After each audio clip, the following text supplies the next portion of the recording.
Halo, selamat pagi anak-anak. Apa kabar anak-anak hari ini? Semoga anak-anak selalu sehat, semangat, dan ceria. Hari ini, hari Rabu, tanggal 16 Maret tahun 2022, kita berjumpa lagi untuk belajar Bahasa Indonesia, tema 7, subtema 1. Benda hidup dan benda tak hidup di sekitarku. Kita akan melanjutkan pembelajaran yang kemarin. Sebelum belajar, anak-anak persiapkan terlebih dahulu peralatannya dan jangan lupa berdoa.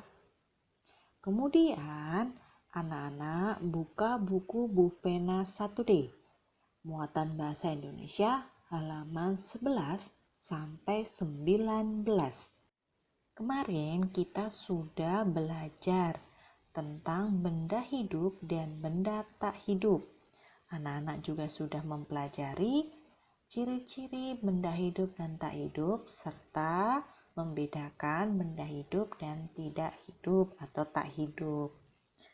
Nah, untuk benda hidup itu memerlukan makanan dan air untuk dapat bertahan hidup.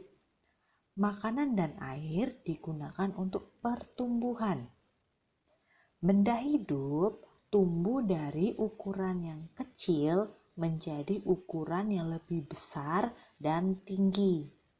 Benda tak hidup tidak membutuhkan makanan dan air untuk pertumbuhannya. Tinggi badan kita berubah atau semakin bertambah tinggi sejak bayi hingga sekarang. Jadi dari masa bayi kita sampai dengan besok ketika kita sudah menjadi kakek dan nenek, itu pertumbuhan badan kita semakin tinggi. Hewan dan tumbuhan juga dapat bertambah tinggi. Benda hidup juga dapat berkembang biak.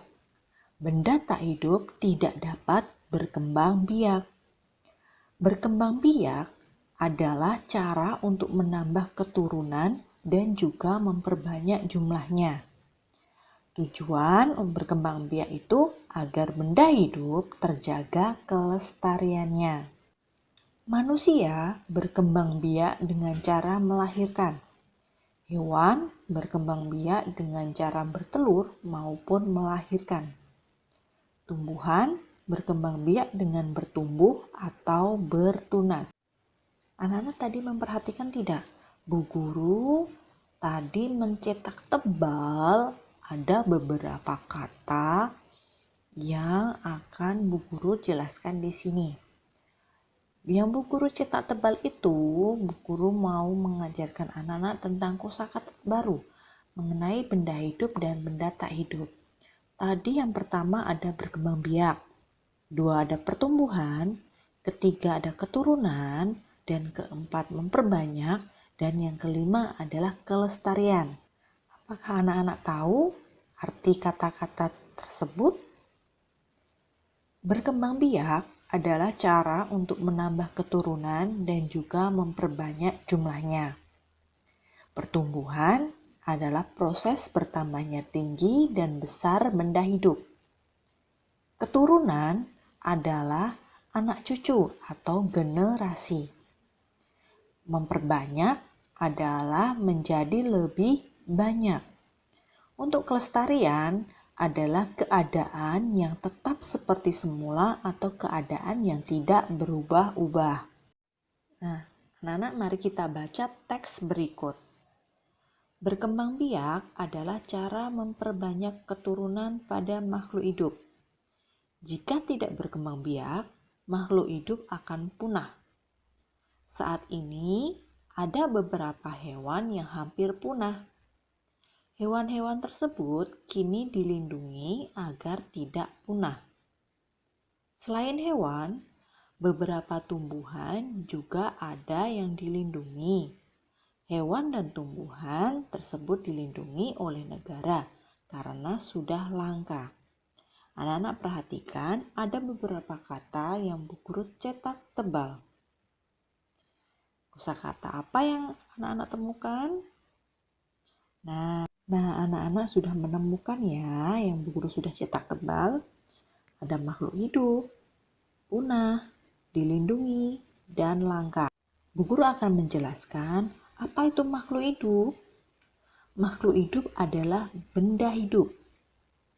Punah adalah habis semua hingga tidak ada sisanya. Dilindungi adalah sesuatu yang dijaga agar tidak hilang. Dan langka adalah susah ditemukan atau dicari. Apa yang sudah kita pelajari hari ini? Kita hari ini sudah mempelajari yang pertama mengenal benda hidup berdasarkan ciri-cirinya. Dan yang kedua mengenal kosakata jenis benda. Kesimpulan kita kali ini, benda hidup dapat bergerak, berpindah, bernafas, berkembang biak, dan memerlukan makanan dan air untuk bertumbuh tinggi dan besar. Benda tak hidup tidak dapat berkembang biak, tidak dapat bergerak, tidak dapat bernafas, dan tidak memerlukan makanan dan air. Nah, untuk anak-anak, tugas kali ini, anak-anak membuat kalimat dengan kosakata di bawah ini. Jangan lupa, huruf depan setiap awal kalimat dituliskan dengan huruf kapital atau huruf besar. Dan di akhir kalimat diakhiri dengan tanda titik. Kalimat pertama menggunakan kata berkembang biak. Kalimat kedua menggunakan kata punah. Kalimat ketiga menggunakan kata dilindungi. Dan kalimat keempat menggunakan kata langka. Anak-anak tulis di buku tulis, lalu anak-anak foto dan dikirimkan ke Google Classroom. Nah, anak-anak cukup sekian pembelajaran kali ini bersama Bu Guru. Semoga anak-anak bisa paham dengan materi ini. Anak-anak, jangan lupa anak-anak selalu semangat dalam belajarnya. Terima kasih anak-anak dan berkah dalam. Tuhan Yesus memberkati.